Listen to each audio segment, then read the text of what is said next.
Pancasila yang saya gali dan saya persembahkan kepada rakyat Indonesia, bahwa Pancasila itu adalah benar-benar satu dasar yang dinamis, satu dasar yang benar-benar dapat menghimpun segenap tenaga rakyat Indonesia, satu dasar yang benar-benar bisa mempersatukan rakyat Indonesia itu untuk bukan saja mencetuskan revolusi, tetapi juga mengakhiri revolusi ini dengan hasil yang baik. Maka aku adalah sebenarnya utusan, wakil daripada revolusi Indonesia. Revolusi Indonesia ini bukan revolusi Soekarno, tetapi revolusi daripada seluruh rakyat Indonesia. Di bangsa Indonesia, Pancasila berasal dari bahasa Sanskerta, kata panca yang mempunyai arti lima, dan sila yang berarti dasar. Nilai-nilai yang terkandung dalam Pancasila sebenarnya digali dari nilai-nilai kehidupan bangsa Indonesia dalam kehidupan sehari-hari. Pancasila dirumuskan dalam sidang pertama BPU PKI. Sidang pertamanya dilaksanakan pada tanggal 29 Mei sampai dengan 1 Juni 1945. Dalam sidang pertama BPU PKI yang dibahas adalah dasar negara Indonesia. Dalam sidang tersebut terdapat gagasan yang disampaikan oleh 3 tokoh nasional, yaitu Mr. Muhammad Yamin, Profesor Dr. Supomo, dan Insinyur Soekarno.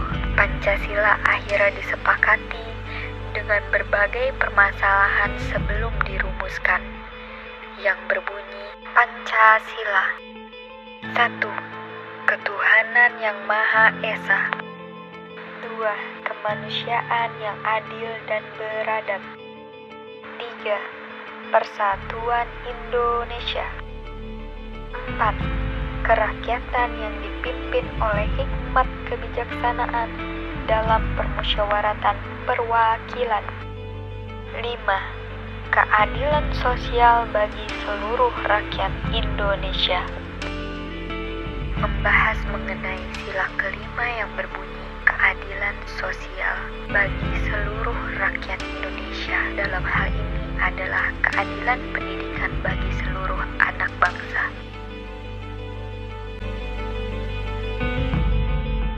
Jadi bunyi sila kelima itu keadilan sosial bagi seluruh rakyat Indonesia ya? Sila kelima yaitu adalah keadilan sosial bagi seluruh rakyat Indonesia.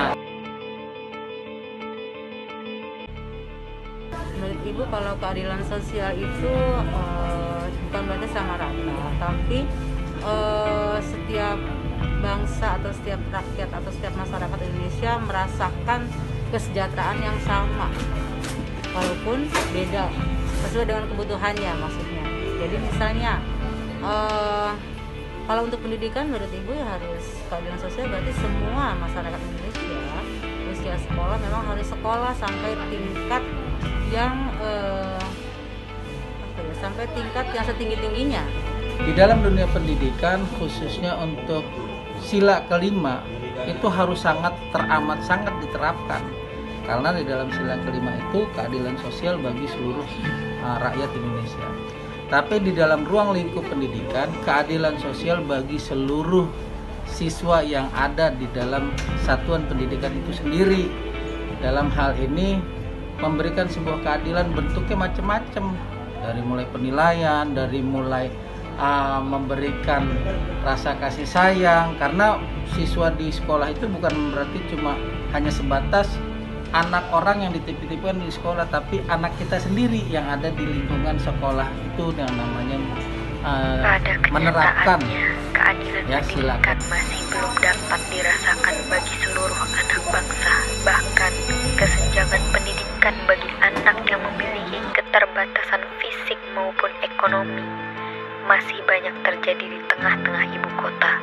Bagi mereka yang mampu disekolahkan di sekolah formal dengan kurikulum dan pengajaran yang standar, tetapi bagi anak-anak yang kurang mampu dan memiliki keterbatasan ekonomi justru akan tertinggal. Sungguh menyayat hati kondisi pendidikan anak-anak di jalan yang kesehariannya membantu orang tua mencari nafkah di jalan. Bahkan saat usianya sudah menginjak kelas 4 SD, masih belum lancar membaca, dan adik kecil ini menginjak kelas 2 SD, belum sama sekali mengenal huruf abjad. Untuk itu, sudah saatnya pemerintah kita bangun dan melakukan perubahan-perubahan serta pemerataan pendidikan bagi seluruh anak bangsa. Apapun kekurangannya, lakukan inovasi-inovasi agar anak bangsa dapat mendapatkan pendidikan yang setara, karena keadilan dalam bidang pendidikan dapat menunjang masa depan bangsa dan negara yang maju, berdaulat, adil, dan makmur, sehingga akan menjadikan Indonesia sebagai bangsa dan negara yang tidak hanya mampu bersaing, tetapi memenangkan persaingan di kancah dunia internasional.